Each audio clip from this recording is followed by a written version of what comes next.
Ini fakta yang menarik nih yang baru saya tahu nih. Kalau pintu sudah terbuka, kemudian tertutup dan hanya terbuka pintu 13 saat itu. Nah, ini tujuan menutup kembali pintu ini kira-kira apa? Ada sosok yang memang mendesain sedemikian rupa sehingga chaos ini terjadi, sehingga musibah ini terjadi. Kita nggak tahu, karena dua hal itu ya, artinya pintu itu sengaja ditutup, kemudian menembakkan gas air mata itu siapa yang perintahkan? Petugas yang memegang senjata gas air mata itu menembak karena panik, karena terancam. Saya mengatakan bahwa kalau kita melihat tembakan gas air mata yang di video amatir yang beredar itu, maka itu bukan tembakan lagi, itu memfogging rakyat sendiri. Betul. Itu udah kayak membasmi hama. Memang pihak rumah sakit sempat menyebutkan bahwa pihak rumah sakit yang bekerja sama dengan Panpel Arema, mereka menyebutkan bahwa mereka akan mengirim ambulans 3, awalnya 2 ambulans, lalu mereka mengirimkan ambulans 3 tambahan lagi setelah insiden, ya 2 itu rusak. Tragedi ini sama seperti tragedi yang terjadi di dunia mulai dari ratusan tahun yang lalu, itu tidak akan pernah terlupakan. Terlalu menggores luka yang sangat dalam dan akan tercatat dalam buku sejarah. Pastinya. Akan tercatat dan akan dikenang dari generasi ke generasi sampai dunia ini kiamat pasti.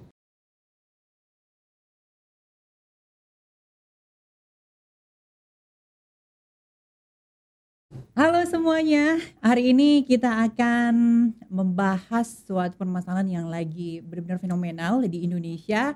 Dan di program ini Perspektif tayang perdana bersama saya Kara Syam, dan kedepannya kita akan mengulas atau membicarakan topik-topik yang lagi hangat di dunia olahraga. Nah, khususnya hari ini karena yang terjadi adalah mungkin teman-teman sudah tahu apa yang lagi happening saat ini, hot issue, yaitu tragedi Kanjuruhan di mana menelan korban, ratusan korban nyawa yang harus menghilang tanpa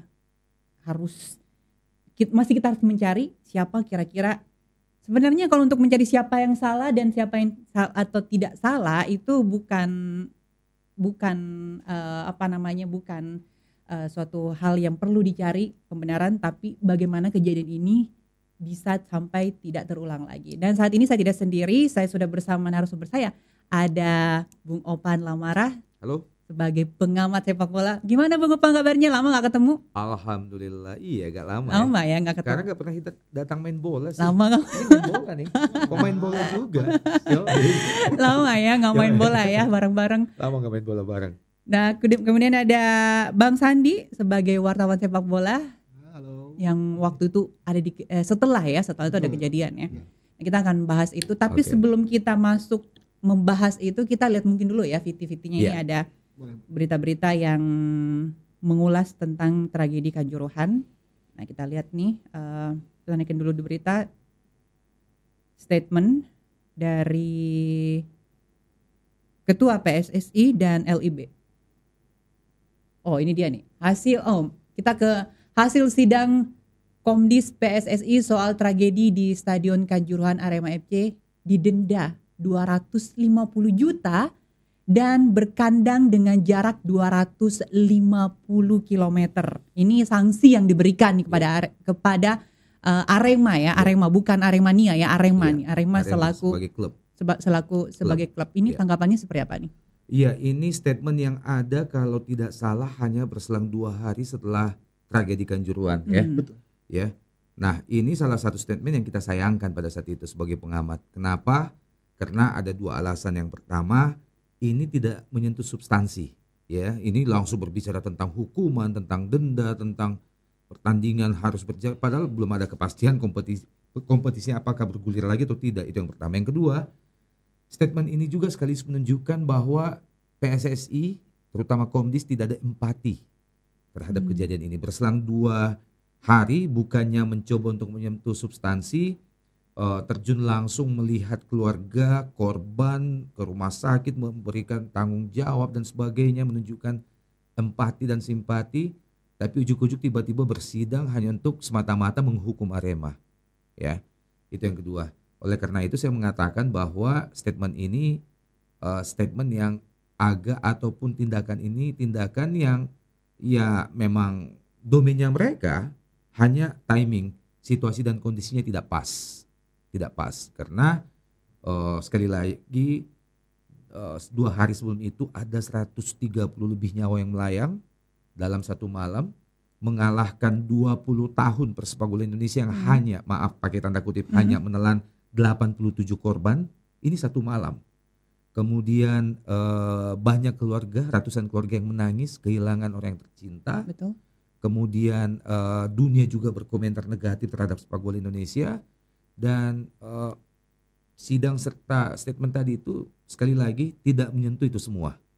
Sama saja dengan ada kerusuhan yang biasa-biasa yang kemarin-kemarin, tidak setragis di Kanjuruhan ini tiba-tiba PSSI mengadakan sidang komdis kemudian mengeluarkan hukuman. Sama saja.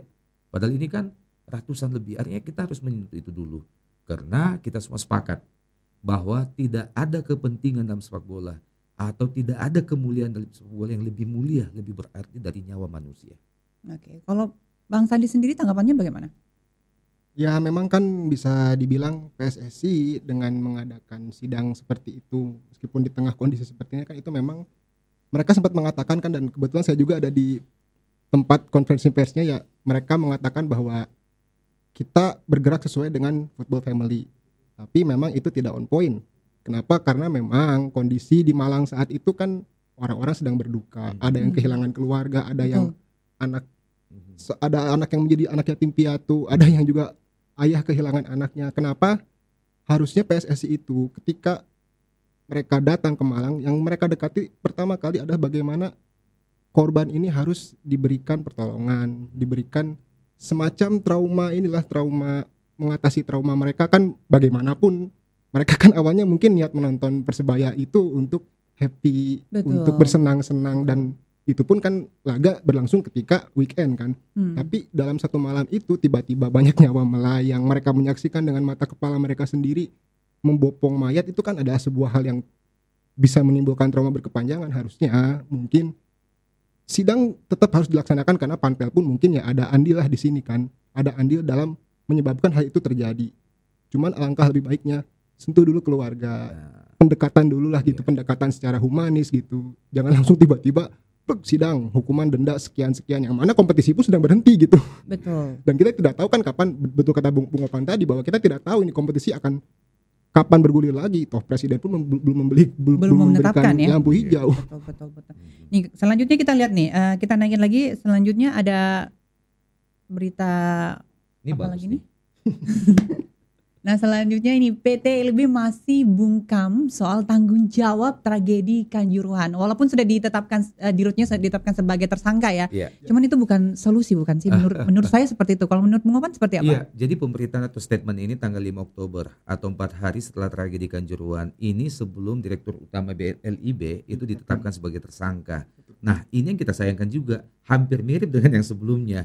Artinya apa? Bahwa hingga tanggal 5 Oktober atau bahkan sampai sekarang saya ingin mengatakan bahwa PSSI sebagai federasi, sebagai induk, sebagai moyangnya sepak bola di Indonesia, sebagai bapaknya sepak bola Indonesia, itu tidak menyentuh pada pokok permasalahan itu tadi. Ada duka, ada nyawa ratusan yang melayang.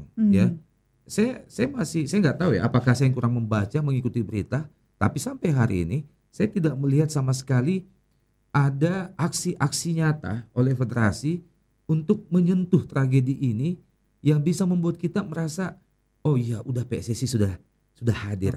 Ya, PSSI sudah ikut. PSSI sudah meringankan beban keluarga, sudah membantu. Saya belum lihat atau jadi saya belum membaca. Menurut Bung Opan, kehadiran PSSI di tengah tragedi ini belum begitu tampak. Ya, dari apa yang saya tahu bukan begitu tampak, tapi tidak tampak. Tidak tampak. Iya, artinya begini. Liga 1 itu yang mempertemukan Arema dan Persebaya pada saat itu adalah Liga 1. Liga 1 ini adalah produk milik PSSI.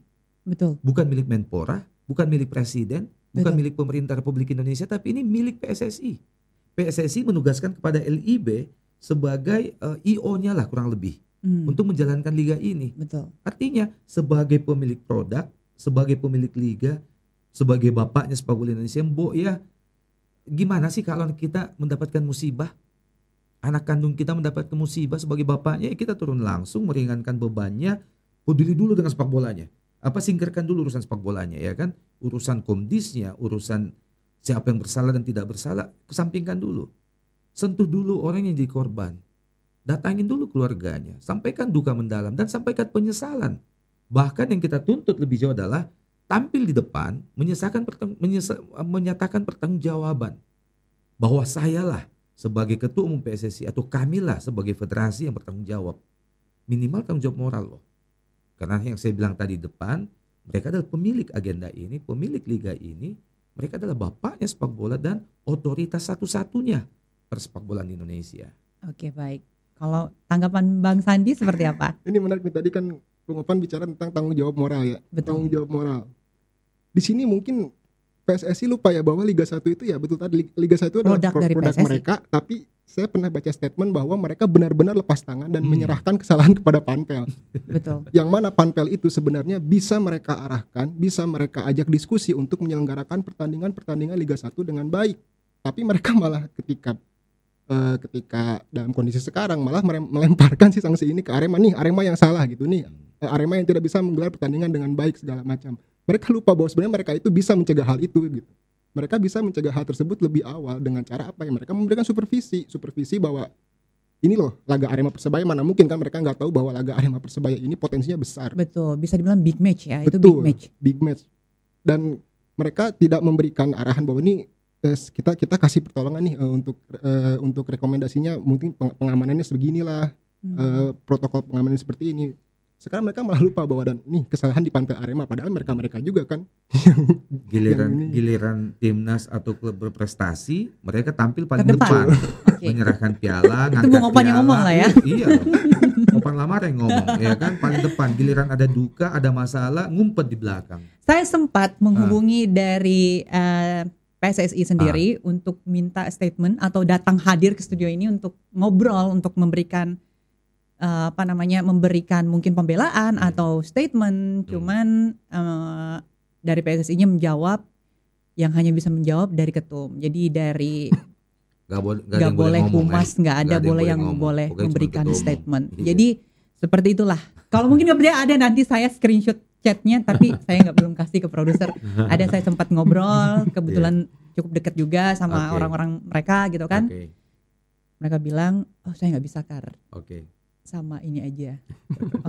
Ketum dan sama ketua umum aja ya. Baik. Ya, sambil minum ya, sambil minum santai aja. Nah, kita lihat dulu nih statement dari tahan dulu bentar. Ini kita lihat kalau dari kapasitas stadion sebenarnya hanya muat 37.000 ya kalau nggak salah ya. 38 ya.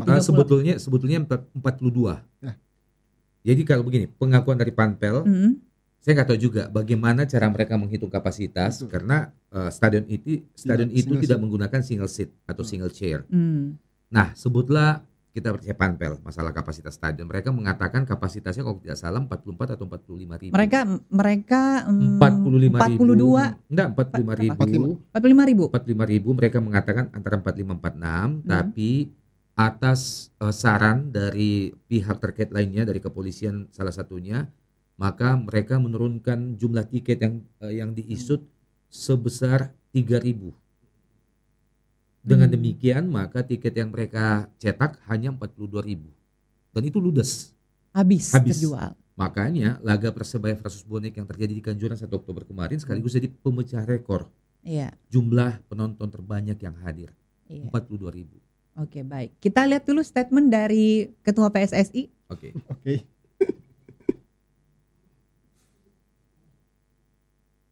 Kita bersama teman dari Arema, manajemen mengunjungi saudara kita yang kena musibah Azian. Kita membagi bahwa kita berduka juga.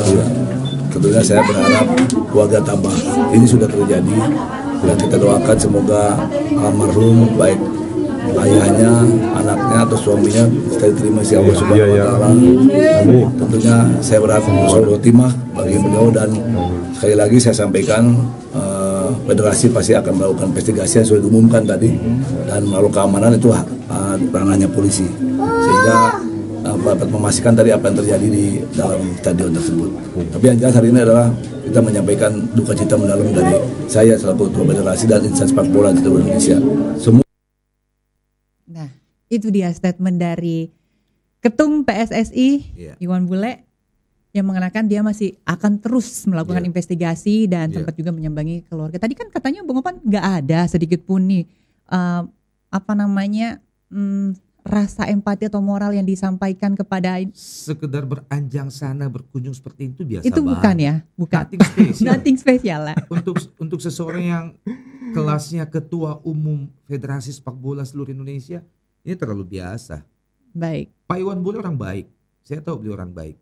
Tapi dalam hal tragedi Kanjuruhan ini, masyarakat Indonesia, stakeholder sepak bola Indonesia, termasuk saya dan semua teman-teman lainnya, itu meminta atau menuntut ada tanggung jawab moral yang lebih dari sekedar begini.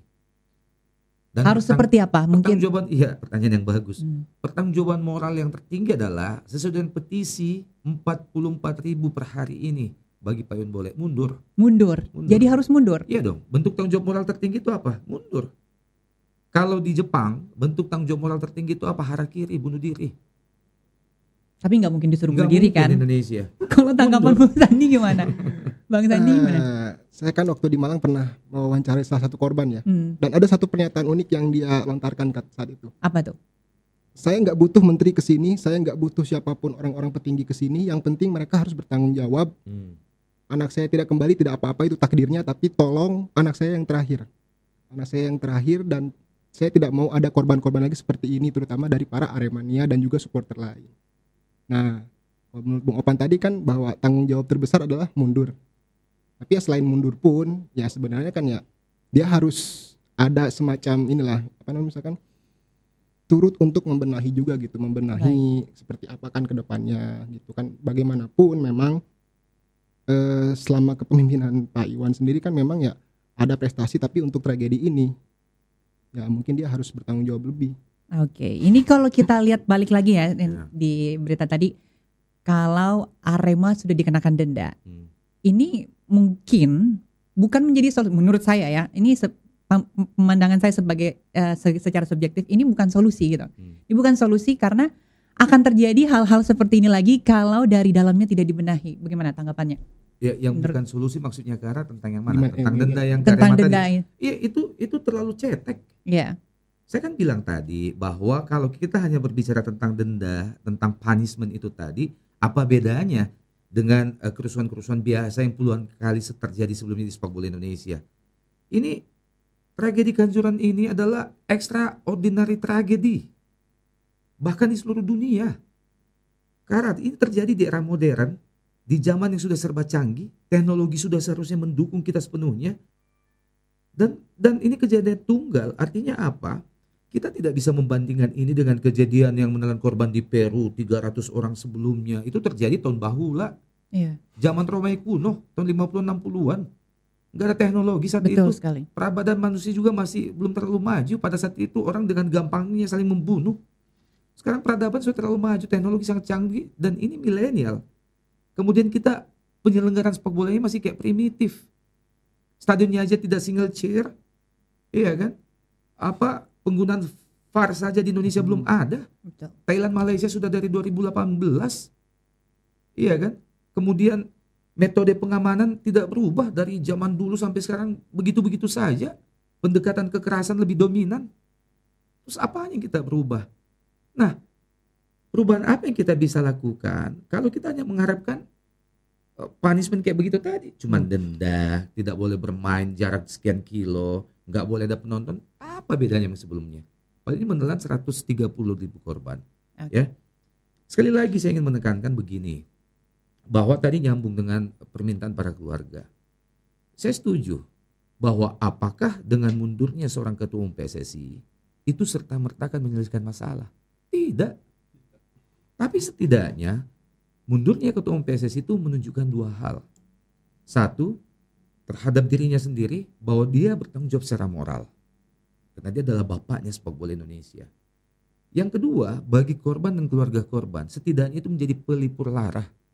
Tadi keluarga korban minta tanggung jawab kan. Nah, begitu ketua umum PSSI mundur, maka keluarga korban yang sangat sakit itu pasti sedikit terobati. Oke, baik. Ada kelegaan. Oke, baik. Saya potong tanya. Ya. Apakah itu menjadi solusi ketika ketua umum PSSI mundur? Apakah itu akan menjadi obat bagi korban? Karena tadi dari statement dari Bang Sandi mengatakan tidak mengharapkan apa-apa. Yang penting hal ini tidak terjadi. Apakah itu juga dan menjadi tanggung jawab ya kan? Iya. Jadi begini, kita semua sudah sepakat, PSSI sepakat, FIFA dan seluruh manusia sepakat, anak SD pun sepakat, bahwa tidak ada sesuatu pun di dunia ini yang jauh lebih bernilai. Jangankan cuma sepak bola, tidak ada apapun yang jauh lebih bernilai daripada nyawa satu manusia. Betul. Ini nyawa 130 manusia lebih. Ratusan nyawa manusia lebih. Dan terjadi di eranya Iwan Bule. Ya kan? Maka apa artinya, Kara? Mau kita juara Piala Dunia, mau kita juara AFF, AFC, juara Piala Dunia, sebutlah Indonesia juara Piala Dunia di bawah Iwan Bule. Tapi karena tragedi yang merenggut 130 nyawa ini lebih, maka kita tadi sepakat satu hal bahwa nyawa manusia ini jauh lebih penting daripada gelar Piala Dunia kan? Betul. Nah, karena nyawa 100 lebih ini meninggal, pergi, melayang di eranya, maka lupakan juara Piala gelar. Itu pun kalau kita juara Piala Dunia, nggak mungkin juga kan, juara Piala AFF aja belum ada. Sinteyong sampai sekarang belum ngasih piala apa-apa kok. Keberhasilannya di mana? Nah, sebutlah analoginya kita juara Piala Dunia. Maka sebagai ketua umum PSSI, jika tragedi terjadi, sang ketua umum PSSI yang membawa Indonesia juara Piala Dunia tetap harus mundur. Tanggung jawab moral. Karena dia gagal menyelenggarakan kompetisi Liga 1 yang menjamin keamanan keselamatan penontonnya. Yang gagal siapa? LIB. Buktinya ditersangkakan kan? Artinya oleh polisi, direktur utama LIB ditersangkakan. Maknanya apa? Bahwa polisi mendapatkan fakta-fakta faktual tentang pidana direktur LIB atau LIB bersalah. Siapa itu LIB? LIB itu PSSI. Betul. Yang Bagian bentuk dari LIB itu PSSI. Betul. Yang tunjuk orang-orang di LIB itu PSSI. Lah, masa ada gap LIB bertanggung jawab, ditersangkakan, terus bukan kami gitu ya. PSSI tiba-tiba saya nggak ada kaitannya, nggak ada hubungannya. Ini kan uang badan. Lucu. Oke, baik. Kita lihat PT dari atau statement dari korban yang mengalami tragedi waktu saat terjadi di tragedi Kanjuruhan. Kita lihat sama-sama. Sudah selesai pertandingan. Selesai pertandingan itu udah 15 menit atau berapa menit itu nggak ada apa-apa. Kita mau pulang itu nunggu agak sepi lah. Dan kita bawa anak kecil, bawa istri. Nggak lama kemudian ada tembakan gas air mata itu. Nah, habis kena gas air mata itu kan bingung, mata kita kan udah sakit, perih. Udah gitu air mata nggak berhenti, keluar terus. Nah, istri saya mana saya ini suruh duluin adiknya. Saya keluar itu juga nggak tahu bisa keluar, saya cuman bilang bawa anak kecil gitu. Saya bisa keluarnya itu ke bawah, jadi anak saya yang kecil itu saya lemparin ke bawah dan menangkap teman saya itu. Terus saya turun langsung bawa anak saya. Nah, yang nangkap juga nggak tahu, saya udah di tim medis itu juga nggak ada. Ya gitu. Nah, itu salah satu, ada dua sebenarnya ya. Ada dua statement, satu yang korban ini dari Aremanianya, satunya belum ada ya? Ada dua. Oke. Baik. Nah, itu tadi statement dari Aremanianya yang selamat pada saat itu. Pernyataannya, statementnya itu ada saat itu dia bersama istrinya, yang kemudian dia beli yang beli tiketnya pun istrinya, dan akhirnya terjadi tragedi itu yang membuat mereka panik. Saya pernah merasakan namanya gas air mata. Oh ya? Pernah banget merasakan gas air mata. Juga? Bukan di stadion. Waktu itu saya masih jadi masih jadi jadi jurnalis news. Waktu itu mau nggak mau saya harus ke lapangan karena tragedi yang besar waktu itu. Nah, itu saya bisa merasakan perihnya minta ampun, mata serasa mau copot. Pak, itu di tempat terbuka ya? Terbuka. Dan itu tidak sebanyak yang di Kanjuruhan ya? Tidak sebanyak yang itu. Dan saya tidak kadaluarsa juga kan? Nggak kadaluarsa. Jadi ya dikabarkan katanya kadaluarsa ya. Udah kadaluarsa dari tahun 2021 ya? 2021. Ini yang dari 2015 kan setahu saya atribut kepolisian itu tidak bisa dibawa ke dalam stadion ya? Bukan atribut ya, atribut boleh. Tapi ada dua jenis senjata kepolisian yang dulunya lazim mereka bawa ke dalam stadion, belakangan oleh FIFA diharamkan. Iya. Senjata api dan gas air mata yang tidak boleh dilakukan. Itu yang saya maksud gitu kan, atribut-atribut dari kepolisian yang takutnya menakut-nakuti mereka dan akhirnya mereka panik. Nah, kalau ngomongin gas air mata, ini saya bisa merasakan bagaimana psikologinya. Waktu saya di ruangan terbuka pun saya ngerasa panik dan langsung nyari air, dan itu tuh perihnya minta ampun, perih banget. Demi Tuhan, saya ngerasain tuh perih banget kayak mata mau copot dan nimbulin kepanikan gitu. Apalagi mungkin di ruangan tertutup. Ini apakah nih? Ini mungkin ada beberapa dari pihak kepolisian udah menjadi tersangka. Ini apa jadi solusi juga? Apa mereka tidak mengetahui bahwasanya hal-hal tersebut tidak boleh dilakukan, atau tidak ada dari pihak penyelenggara tidak boleh melakukan ini, tidak boleh melakukan itu, tidak boleh bawa ini, tidak boleh bawa itu. Iya. Jadi belakangan jadi begini, semakin kesini tragedi Kanjuruhan ini fakta yang sebenarnya semakin hari semakin terkuak ya. Udah mulai menemukan jalannya sendiri. Semakin beragam juga kan. Semakin beragam hal-hal yang kita ketahui. Bahkan ada beberapa hal yang menurut saya sangat misterius ya bisa terjadi di Kanjuruhan. Nah, kalau kita berbicara tentang apakah boleh atau tidak, ya jelas bahwa FIFA sangat mengharamkan senjata api dan gas air mata dibawa ke dalam stadion. Itu yang pertama. Yang kedua, pengakuan Panpel juga mengatakan bahwa dalam technical meeting sebelumnya dengan semua pihak terkait sebelum pertandingan, Panpel sudah menyampaikan, mengingatkan kembali bahwa gas air mata itu nggak boleh. Senjata api dan gas air mata tidak boleh masuk ke dalam stadion. Artinya di sini clear ya.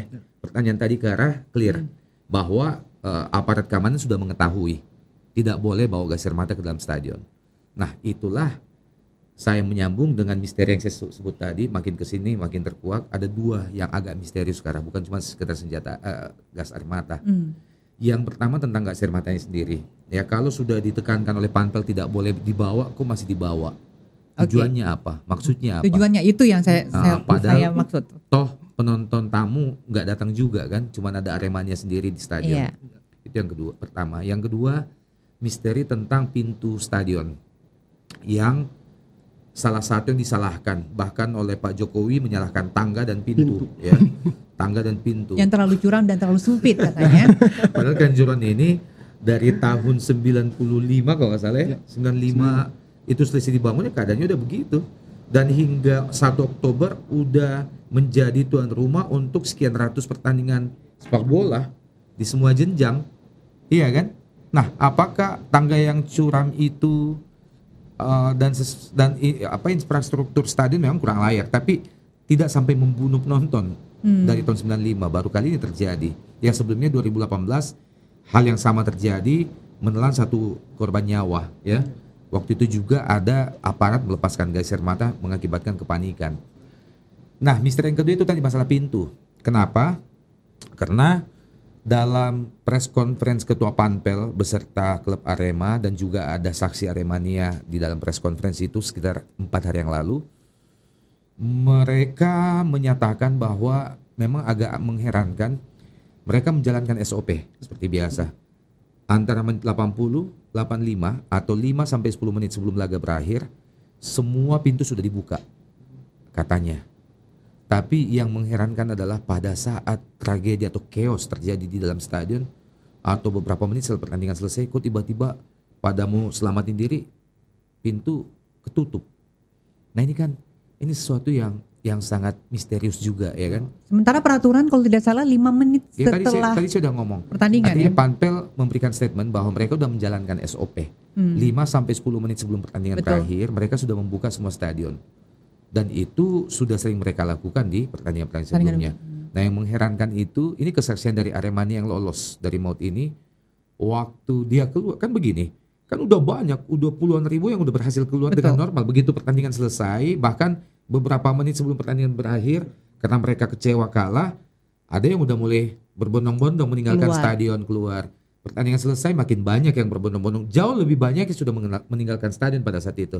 Nah, orang-orang yang keluar ini dengan normal memberikan kesaksian bahwa waktu kami keluar pintu-pintu itu kebuka. Tapi kok waktu chaos di dalam beberapa menit kemudian, waktu banyak yang histeris ingin keluar, orang yang di luar ini ingin kembali masuk untuk membantu rekan-rekannya, tapi nggak bisa masuk lagi. Pintu-pintu ketutup. Oke, ini menarik nih karena dari pihak kepolisian sendiri menyatakan bahwasanya yang menjaga pintu itu tidak bertugas, tidak ada di saat itu waktu membuka pintu. Dan hanya kebuka cuman pintu 13. Ini biarkan ini menjadi domainnya aparat keamanan untuk menyelidiki.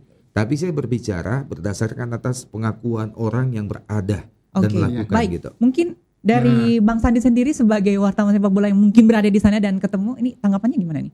Menarik nih, kan tadi disebutkan bahwa Panpel sudah melakukan sosialisasi tentang pelarangan penggunaan gas air mata. Nah, hal itu pun ternyata dilakukan oleh Kapolres Malang yang dimutasi selepas tragedi kan. Dia bilang dalam apel jelang laga, dia sempat bilang bahwa dilarang menggunakan senjata api kepada semua petugas yang bertugas membawa, apalagi mempergunakan tidak boleh.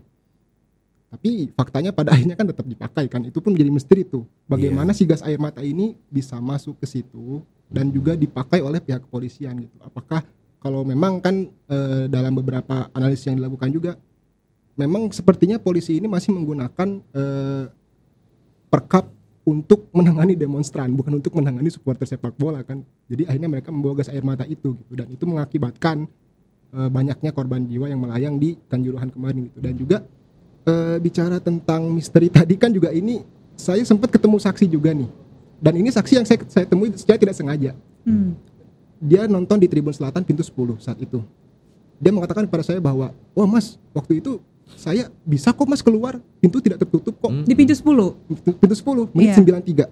Saya mau cari makan tuh Mas di warkop deket situ katanya. Saya mau cari makan sama teman saya berdua. Dia turunlah ke bawah, pintu terbuka lebar, dan di situ ada yang berjaga, kepolisian dan security officer ada di situ katanya. Sekitar 7 orang kalau tidak salah. Dia turunlah nyari makan. Nah, setelah dia selesai makan kan menit 97 dia naik lagi tuh. Pintu sudah terkunci dan petugasnya hilang. Kebingungan lah dia. Dia bingung kan, dia bingung, pada akhirnya dia dengar letusan dari dalam. Baru letusan itu kan sekitar beberapa letusan tembakan kan, dia langsung mengevakuasi diri karena dia sadar bahwa, tapi ya dia pun bertanya-tanya sampai sekarang bahwa siapa yang mengunci pintu ini Mas? Ini fakta yang menarik nih yang baru tahu nih. Kalau pintu sudah terbuka kemudian tertutup dan hanya terbuka pintu 13 saat itu. Nah, ini tujuan menutup kembali pintu ini kira-kira apa? Mungkin tanggapan dari Bung Opan? Jadi ada beberapa pihak yang mencoba untuk menyambung begitu banyak benang merah ya. Antara lain tentang misteri-misteri itu. Bagaimana dengan mudahnya aparat melepaskan tembakan gas air mata, menembakkannya ke tribun, kemudian pintu itu ditutup setelah terbuka sebelumnya. Maka banyak yang mengatakan bahwa sepertinya ini ada kesengajaan. Artinya apa? Ada sutradara di belakang ini. Kita tidak tahu, tapi sepertinya ada sosok yang memang mendesain sedemikian rupa sehingga chaos ini terjadi, sehingga musibah ini terjadi. Kita nggak tahu. Karena dua hal itu ya, artinya pintu itu sengaja ditutup, kemudian menembakkan gas air mata itu siapa yang perintahkan, gitu loh. Apakah ya kalau kita mengambil kalau kita mencoba menyederhanakan kasus ini, which is tidak boleh disederhanakan, maka enteng saja kita mengatakan bahwa, atau pihak mengatakan bahwa petugas yang memegang senjata gas air mata itu menembak karena panik, karena terancam, karena apa. Tapi kan fakta-fakta dari video amatir yang beredar sekian puluh banyak, tidak ada yang menunjukkan alasan itu. Betul. Tidak ada. Ada beberapa dari statement Aremania juga yang mengatakan mereka tuh turun ke bawah untuk memberikan semangat kepada pemain. Dan kalah. Memang itu menjadi tradisi ya kalau seperti itu. Baik kalah atau menang. Ini tanggapannya gimana nih? Iya. Pengakuan mereka juga itu selalu mereka lakukan dalam setiap pertandingan Aremania di kandang, mau menang mau kalah, setelah pertandingan selesai mereka turun ke lapangan dan selalu dibiarkan oleh aparat, karena kan aparat juga merasa bahwa pertandingan sudah selesai, tidak yang perlu dikhawatirkan, biarin aja mereka mau masuk ke lapangan, mau ngerayain apa, mau ngungkapin kekesalan apa, tuh ntar bubar sendiri juga, matiin aja lampu stadion. Sebetulnya kuncinya adalah ini yang saya bilang tadi. Masalah kita kembali membahas masalah turun ke lapangan ya. Karena turun ke lapangan itu ada 2. Saya sudah bilang di awal tadi. Satu adalah yang tidak diperbolehkan, dan yang 2 tidak diperbolehkan juga, tapi tidak dipedulikan gitu. Dalam situasi apa diperbolehkan dan tidak diperbolehkan? Tidak diperbolehkan pada saat pertandingan masih berlangsung. Itu diharamkan oleh FIFA. Ya. Tapi setelah pertandingan berlangsung sampai minimal pemain dan ofisial tim tamu itu meninggalkan tempat dengan aman. Di saat itu? Di saat itu. Gimana? Jadi itu nggak boleh. Nah, tapi kalau pertandingan sudah selesai, tim lawan sudah aman, ofisial lawan sudah aman, ya kan? Silakan aja. Turun ke lapangan, kalian mau lari-lari di lapangan, mau merayakan kalau kalian lagi menang, kalau kalian lagi kalah mau menangis di tengah lapangan, mau merusak-rusak rumput, itu nggak ada yang terlalu peduli sampai ke situ kok. Okay. Baik, ada yang mengatakan bahwasanya mereka mengamankan dari tim lawan ini Persebaya ya. Iya. Ini gimana tanggapannya nih, Bang Sandi? Yang ada di lokasi itu gimana? Kalau mungkin untuk mengamankan pun itu sudah dilakukan oleh Panpel langsung ketika pertandingan selesai, mereka pemain Persebaya itu langsung ditarik keluar. Langsung. Itu udah dipastikan. Udah dipastikan, dia langsung naik rantis. Buktinya mereka sekarang selamat. Betul, kan? Mereka aman sekarang. Karena kepanikan mereka, kan mereka mengatakan gini, kepanikan terjadi itu gara-gara ingin mereka mengeluarkan gas air mata dan membubarkan para Aremania yang turun ke lapangan. Tadi ada Aremania yang ngasih kesaksian, adik saya kan. Kita simak nggak di awal statementnya? Saya menyimak. Dia bahkan berani mengatakan bahwa 15 menit hingga 15 menit setelah pertandingan selesai tidak ada apa-apa. Semua baik-baik saja. 15 menit lah. Sebutlah, itu lumayan lama ya. Kita sebutlah mungkin 15 menit berlebihan. Enggak terlalu berlebihan juga. 5 menit lah. 5 menit itu jauh lebih dari cukup untuk mengamankan tim tamu. Betul. Artinya kalau sudah 5 menit saja setelah pertandingan keadaan masih fine-fine saja, maka bisa dipastikan bahwa tim tamu itu udah berangkat menuju ke hotel atau pulang ke Surabaya. Berarti tidak ada sama sekali masalah sama tim tamu. Sama buat Persebaya. Tidak ada. Enggak ada. Okay. Dan yang mesti harus dicari dalam di sini sebenarnya kenapa pintu tertutup tiba-tiba. Dan kenapa begitu mudah memberondong gas air mata? Betul sekali. Bahkan kalau kita melihat video amatir lainnya yang membuat Panglima TNI minta maaf dan berjanji menindak secara pidana anggotanya adalah video yang beredar. Aparat TNI pun mengamuk di tengah lapangan tanpa ada alasan yang substansif. Menerjang dengan tendangan fans dari belakang, tidak dalam keadaan mengancam sama sekali. Itu apa? Karena kita sudah saja harus bicara gamblang, berani untuk berbicara.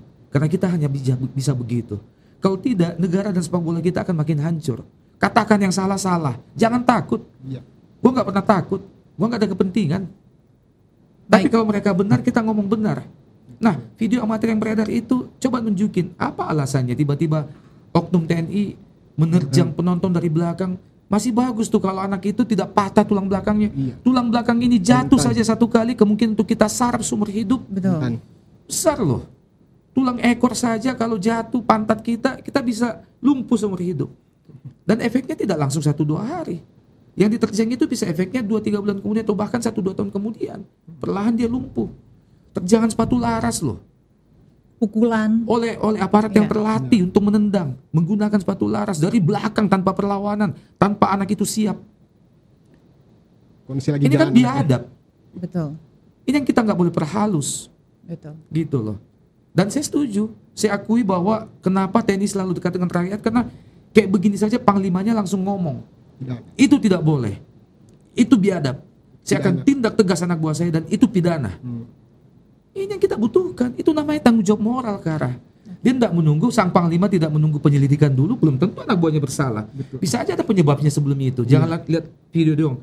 Tapi dia tanggung jawab moral sebagai pimpinan tertinggi TNI, ingin meredam kemarahan rakyat, kemudian ingin menunjukkan bahwa dia tegas. TNI tidak boleh menyakiti rakyat.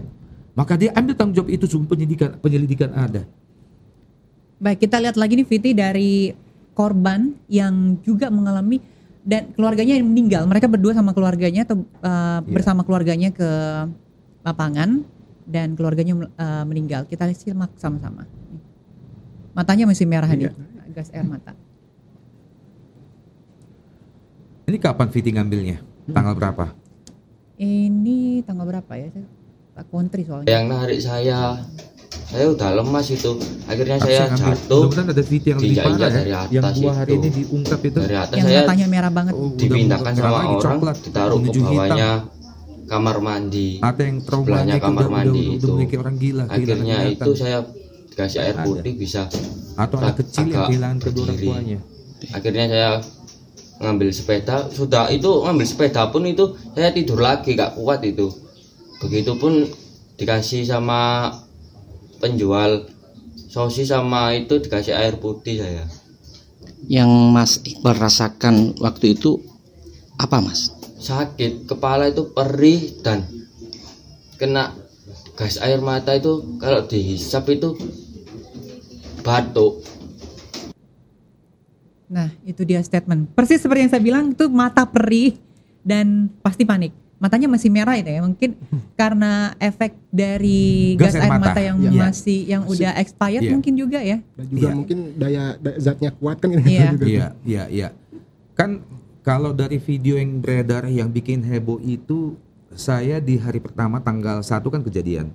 Tanggal 2 jam 8 pagi saya langsung muncul di Apa Kabar Indonesia TV One. Saya mengatakan bahwa kalau kita melihat tembakan gas air mata yang di video amatir yang beredar itu, maka itu bukan tembakan lagi, itu memfogging rakyat sendiri. Betul. Itu udah kayak membasmi hama. Gila, sampai kan? ditembakkan ke atas tribun.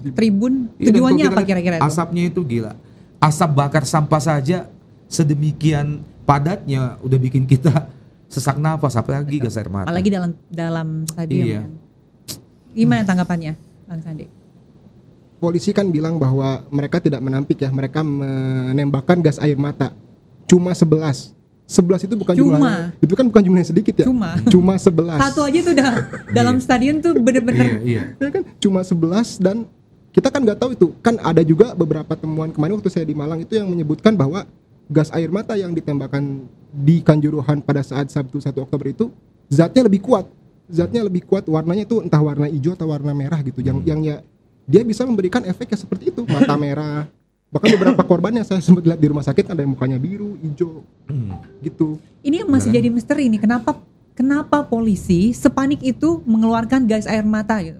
Belum ada statement dari mereka. Mereka hanya mengatakan ya mereka ngelakuin itu untuk harusnya mengamankan. sekarang undang polisi juga ke sini. Sebenarnya kita berusaha untuk reach out mereka untuk ngomong datang. Tentang gas air mata karena kan pernah ngerasain. Itu tempat terbuka. Saya pernah merasakan 2 kali di stadion.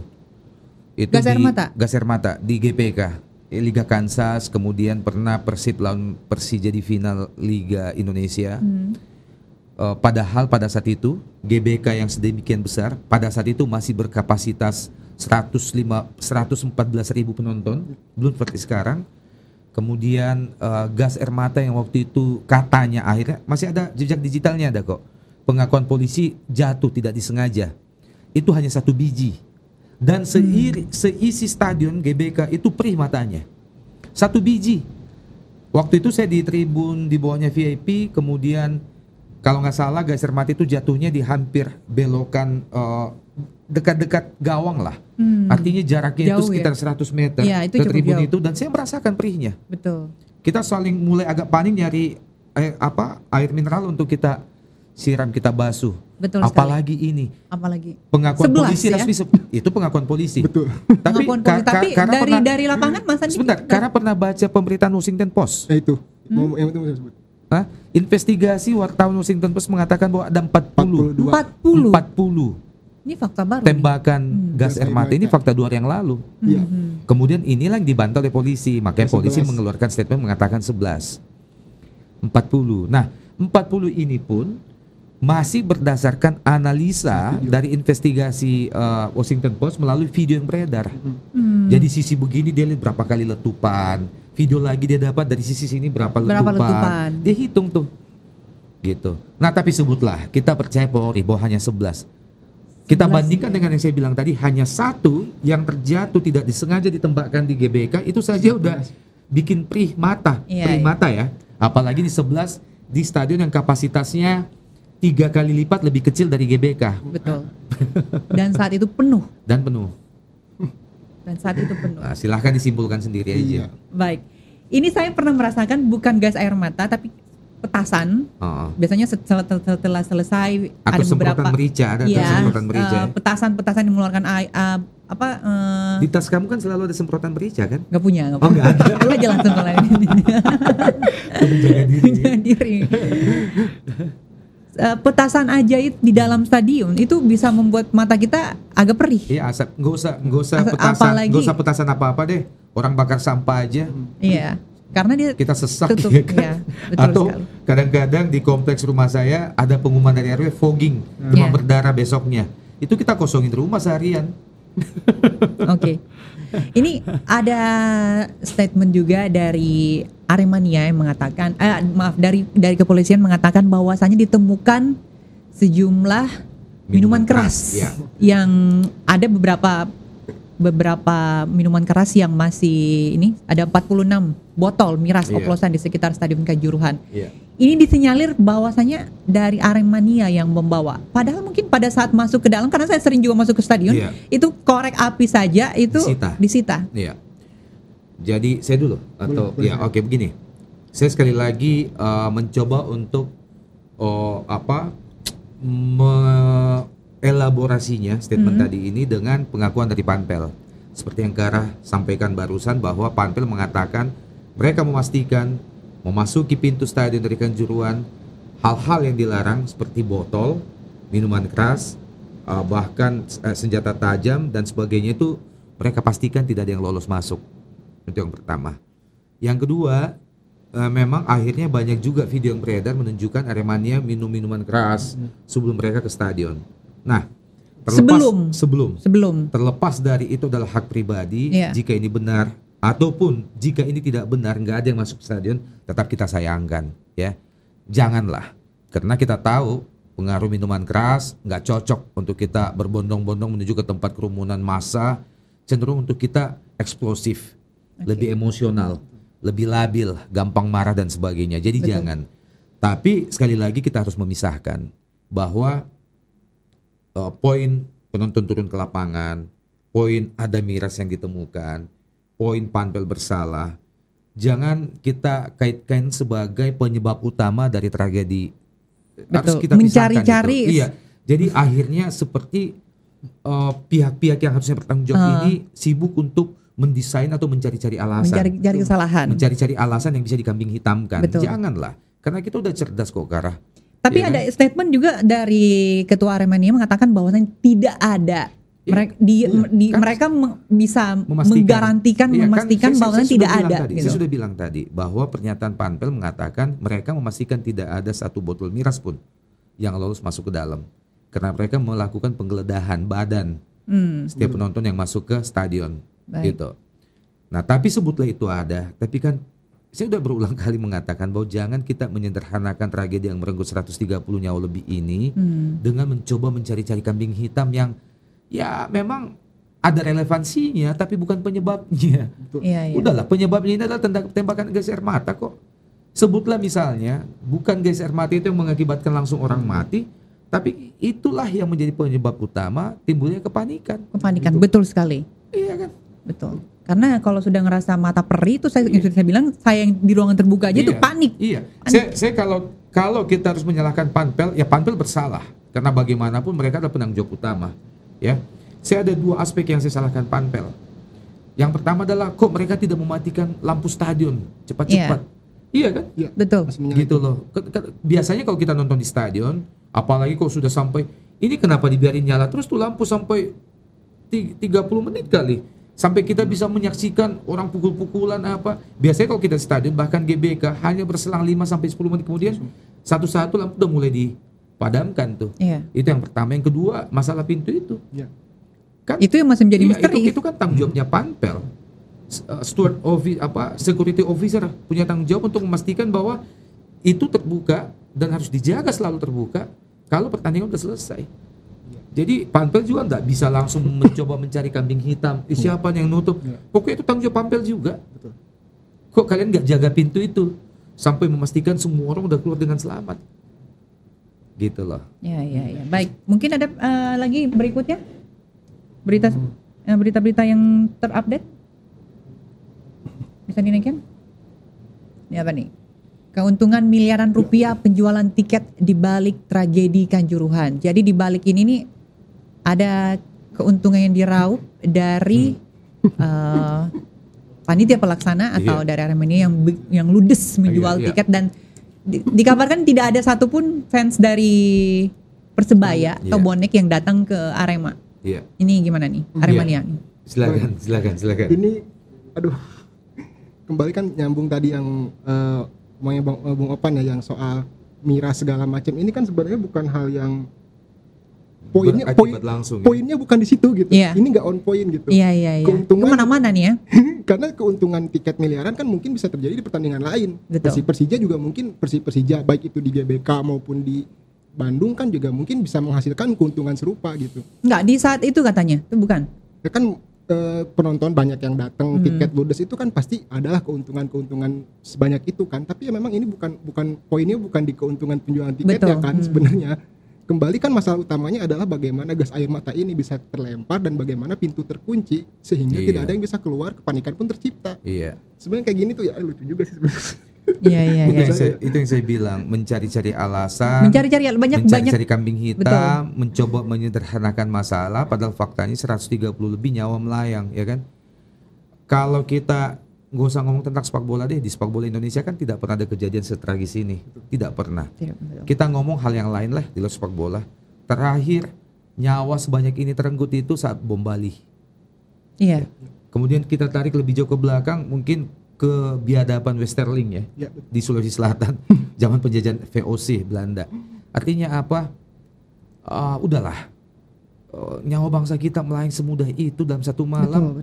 Kok kita masih ngomongin bisnis, masih ngomongin miras, masih ngomongin kapasitas stadion, tangga, pintu, iya kan? Ngomongin penyebab utamanya dong. Jadi menurut Bung Opan siapa yang harus bertanggung jawab? Saya nggak tahu siapa, saya bukan polisi, tapi harus ada, nggak boleh nggak ada. Betul. Harus ada dan tidak cukup hanya 6 tersangka itu. Terlalu sempit, terlalu mengkerdilkan, terlalu menyederhanakan tragedi jika kita hanya berhenti sampai di situ. Betul. Dan saya percaya janjinya Kapolri, belum lagi saya juga percaya janjinya Pak Jokowi melalui pembentukan TPIGF bahwa ke depan sebagaimana janji Menko Polhukam paling lambat 1 bulan sejak TPIGF itu terbentuk akan mengungkap fakta seterang-terangnya, sejelas-jelasnya dan seluruh-seluruhnya. Siapa yang bertanggung jawab itu yang harus bertanggung jawab. Tanggung jawab ini ada 3 loh di sini, Kara. Ya, tanggung jawab yang pertama adalah tanggung jawab pidana. Ya, tanggung jawab pidana. Siapa yang bertanggung jawab secara pidana? Yang memerintahkan penembakan gas air mata, yang menembakkan gas air mata, yang menutup pintu. Siapa semua itu? Ya. Ada saya dengar juga. Tunggu dulu. 3, ada 2 lagi tanggung jawab. Kedua tanggung jawab perdata. Tanggung jawab ganti rugi. Bagaimana anak-anak ini dijamin hidupnya sampai selesai pendidikannya, dijamin kehidupannya, apalagi yang kehilangan kedua orang tuanya. Ada tuh anak kecil nonton bareng orang tuanya meninggal, dia selamat. Ini bagaimana nasibnya ke depan? Nah, yang terakhir tanggung jawab moral. Ini yang saya bilang di awal tadi, tanggung jawab moral. Ketua umum PSSI mungkin tidak terkait langsung dengan pidananya, dengan perdatanya, tapi moralnya mundur gitu. Ada juga yang mengatakan dari ini sempat saya baca bahwasanya waktu ambulans sudah datang, ada beberapa kelompok di luar yang berusaha menghalang-halangi atau karena aktivitas mereka tuh menghalang-halangi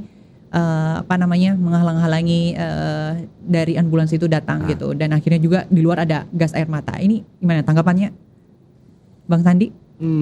Apakah sempat melihat kejadian itu atau memang pihak rumah sakit sempat menyebutkan bahwa pihak rumah sakit yang bekerja sama dengan Panpel Arema, mereka menyebutkan bahwa mereka akan mengirim ambulans 3, awalnya 2 ambulans, lalu mereka mengirimkan ambulans 3 tambahan lagi setelah insiden, 2 itu rusak katanya. Rusak karena? Mereka tidak menyebutkan alasannya saat itu ya. Mereka tidak menyebutkan alasannya, yang penting mereka tuh cuma bilang bahwa ambulans dikirimkan ke Kanjuruhan tambahan dan itu rusak. Ya mereka hanya meminta ganti ke Panpel Arema untuk ganti ruginya kan, seperti itu. Cuman memang berdasarkan juga kesaksian supporter yang sempat keluar juga saat itu, memang dia mengakui bahwa ketika dia keluar saat itu dia nonton di VIP kalau nggak salah. Dia nonton di VIP sempat terjebak juga kan karena pintu tertutup juga tuh pintu tertutup. Cuman kondisi tidak se-crowded di selatan kan, dia masih bisa berjalan ke atas, dia mencari dulu udara, akhirnya dia turun lagi, pintu terbuka.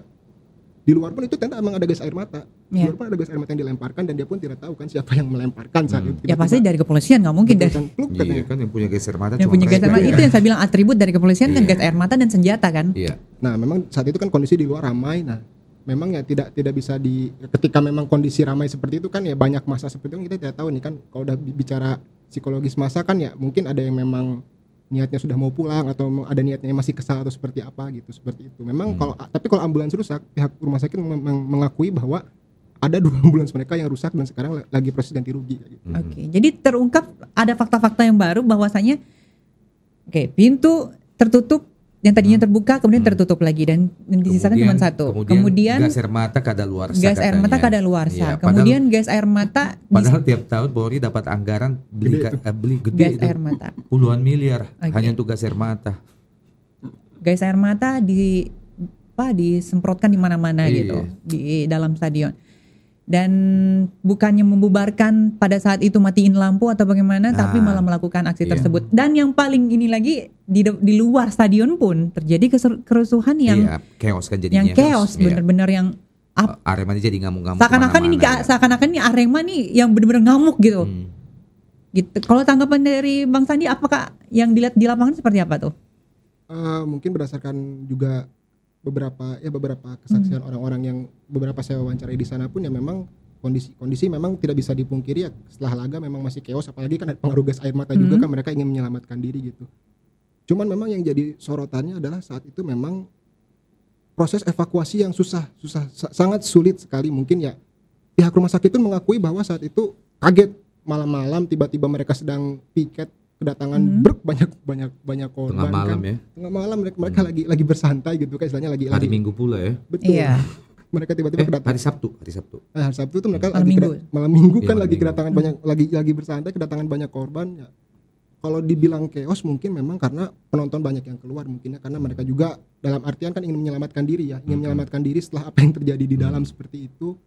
Dan juga ya ketika seperti itu kan memang sempat ada juga ya beberapa lah, saya sempat melihat ada bekas-bekas mobil yang dibakar di luar kan, yang mungkin ya kita juga tidak tahu kan siapa yang akhirnya membakar dan juga merusak mobil tersebut gitu. Cuman kalau memang bicara ya seperti tadi kan, kalau bicara tentang psikologis massa itu kan ya ketika massa banyak ya kita akan lumayan sulit nih karena kan situasi chaos tuh. Tapi memang ya potensi hal-hal seperti itu memang bisa terjadi gitu ketika kondisi rusuh, ditambah lagi mereka juga terkena insiden yang di dalam stadion, mereka terkena gas air mata dan susah keluar kan ya, itu bisa saja terjadi sih Pak, kalau menurut saya gitu. Oke, baik. Bung Opan, ada mau ditambahkan sedikit lagi? Iya, satu, sekali lagi bangsa ini, dunia sepak bola Indonesia sangat berharap banyak pada terbentuknya TPIGF. Betul. Dan kita, kalau janjinya seminggu yang lalu Pak Menko Polhukam, berarti kita tinggal menunggu 3-4 minggu kemudian ya.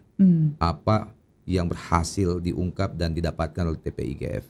Nah, harapan kita ke TPIGF jangan hanya fokus kepada tragedi Kanjuruhannya saja. Ada 2 sisi yang harus mereka coba benahi. Yang pertama adalah pengungkapan fakta seterang-terangnya, siapa di balik jika memang ada, siapa aktornya, apa penyebabnya, dan siapa yang bertanggung jawab secara pidana, secara perdata, dan secara moral. Itu yang pertama. Yang kedua, sekaligus TPIGF ini memanfaatkan tragedi ini sebagai sebagai turn point, ya, tempat untuk kita memulai pembenahan sepak bola secara total, ya. Bukan hanya bagaimana mengatur penonton, regulasi dan sebagainya, tapi termasuk federasinya, ya. Federasi harus bertanggung jawab. Oleh karena itu, berilah kesempatan kepada orang-orang baru yang punya visi lebih visioner, lebih modern, dan tidak butuh panggung di PSSI, tapi mereka yang betul-betul ingin mengabdi, yang sangat memahami sepak bola, terutama sepak bola Indonesia. Beri kesempatan kepada mereka. Dan oleh karena itu, sekian puluh tahun PSSI ini begitu-begitu saja, tidak ada yang berhasil merubah secara substansif di situ.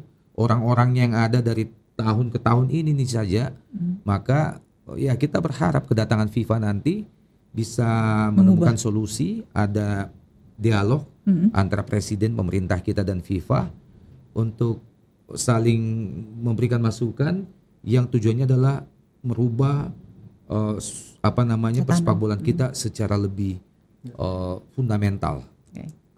Bang Sandi? Ya harapan besar juga ya kan adanya bantuan dari FIFA ini kan mereka mengulurkan tangan lah istilahnya kan, mengulurkan tangan. Ayo saya mau bantu nih sepak bola Indonesia agar berbenah. Yang mungkin inilah tragedi yang terjadi di Kanjuruhan ini adalah titik awal di mana ya segala karut-marut yang pernah terjadi di sepak bola kita di masa lalu gitu ya. Itu kan memang hal-hal yang memang sudah tercatat ya, termasuk tragedi ini kan tercatat sebagai sejarah kelam persepak bolaan Indonesia. Cuman kan kedepannya juga kita harus tetap menatap harapan baru lah istilahnya. Kita menatap harapan baru, adanya FIFA datang, kemudian juga mulai adanya diskusi-diskusi ini kan PSSI pun perlahan-lahan kan kemarin sempat mengatakan bahwa mereka paham bahwa supporter masuk ke undang-undang keolahragaan dan juga mereka sudah paham bahwa yang namanya SOP pengamanan di stadion adalah milik mereka harus membentuk SOP tersendiri kan untuk pengamanan di stadion yang dikomunikasikan dengan pihak kepolisian. Itu kan adalah hal-hal yang bisa dibilang adalah ada semacam titik terang lah dari sebuah harapan baru dari tragedi ini gitu ya. Semoga kedepannya juga sepak bola kita bisa lebih baik dan juga lebih maju lagi dan ya tidak ada lagi lah tragedi-tragedi yang memilukan seperti ini di sepak bola kita kedepannya. Betul, kita mungkin bisa mengatakan ada setelah badai ada pelangi ya, karena dengan turunnya FIFA ingin membantu kita, semoga itu merupakan pertanda baik atau awal yang baik juga. Namun mungkin tragedi ini seiring waktu akan hilang, pasti berita akan terlupakan. Namun kesedihan dari keluarga-keluarga mereka yang ditinggalkan, ada trauma yang ketika melihat bola mereka ingat anaknya gitu, akan ada kesedihan lagi seperti itu. Itu karena saya agak kurang setuju kalau tragedi ini akan terlupakan seiring waktu. Tragedi ini sama kayak tragedi mungkin dari orang-orang banyak. Enggak, tragedi ini sama seperti tragedi yang terjadi di dunia mulai dari ratusan tahun yang lalu. Itu tidak akan pernah terlupakan. Terlalu menggores luka yang sangat dalam dan akan tercatat dalam buku sejarah. Pastinya. Akan tercatat dan akan dikenang dari generasi ke generasi sampai dunia ini kiamat, pasti tidak akan pernah terlupakan. Kecuali kalau misalnya korban biasa saja 1-2 cuma ada luka-luka. Ini 130 lebih, sama seperti Peru dari tahun 60-an sampai sekarang tidak terlupakan, dicatat dalam sejarahnya FIFA. Yang kedua, saya setuju bahwa harusnya sekarang kita semua fokus, terutama pihak-pihak terkait fokus bagaimana melakukan healing kepada keluarga yang ditinggalkan, kepada korban yang luka berat, kepada mereka yang traumatis ya. Kemudian memberikan santunan dan sebagainya, banyak hal positif yang bisa dilakukan. Saya kemarin berbicara dengan beberapa teman, terutama ada pemilik klub yang mencoba bertanya kepada saya, Pan, apa yang bisa kita lakukan untuk meringankan beban mereka di Malang. Saya bilang kita nunggu 1-2 minggu ini kemudian kita turun, karena saat ini kan sudah begitu banyak orang yang turun gegap gempita ini ya kan. Ada yang memang turun karena tulus, karena terpanggil secara moral, dan ada juga yang karena cari panggung ya kan. Kita nunggu aja dimulai cooling down, kemudian kita turun, kita lihat apa yang mereka butuhkan lagi, ya kita bantu begitu. Oke, baik. Dari Bang Sandi sendiri? Nah, di sini kan kembali banyak pihak yang sebenarnya bisa berperan untuk membantu kan, terutama untuk masalah healing trauma dari korban ini kan. Seperti misalkan Komisi Perlindungan Anak kan bisa mungkin turut memberikan bantuan moral kepada anak-anak ini kan, untuk biar anak-anak ini kan, ada beberapa anak yang ketika dia mereka nonton berempat, orang cuma seorang kan, itu yang seorang ini trauma. Bahkan dia ada yang trauma sampai nggak mau sekolah karena gak ada teman-teman saya nih gitu, teman-teman saya udah pada meninggal gitu. Itu betul ya, dari sekian banyak korban ada sekitar 40 anak-anak ya. Betul. Nah 10-20 tahun terus katanya masih banyak yang hilang ya, apa betul atau enggak? Mungkin bukan hilang Bang, belum teridentifikasi sih. Oke, tapi sekarang nggak ada yang hilang ya. Oke. Nah terus yang ketiga ini saya belum atau saya kurang minim mengikuti berita. Udah ada nggak Komnas HAM anak, misalnya pimpinan Sirait atau pimpinan Kak Seto yang sudah turun ke Malang? Sejauh ini belum ada. Belum ada. Iya kan, giliran anaknya Sambo aja nomor 1, karena itu panggung. Itu panggung dan gede duitnya ya kan. No comment. Apa-apa aja, mungkin setelah sebelum kita mengakhiri obrolan kita lihat dulu nih VT terakhir dari situasi atau keadaan dari Stadion Kanjuruhan saat ini. Kita mungkin bisa dibantu ditampilkan. Nih saat ini situasi terakhir seperti ini yang, nah ini dia Pintu maut ya. pintu maut, pintu Yang paling banyak korban 13. di sini ya. Di sini sama 12. Karena yang terbuka cuma 13 kan? 12 13 ini yang agak ada di tikungan itu, Nah, yang betul. hampir belakang gawang, Nah. yang sporadis ditembakkan ke tribun itu. Ini tribun 12 13. Makanya di sini yang paling panik ya. Betul. Sampai kayak gitu bang, pintunya tuh. Iya.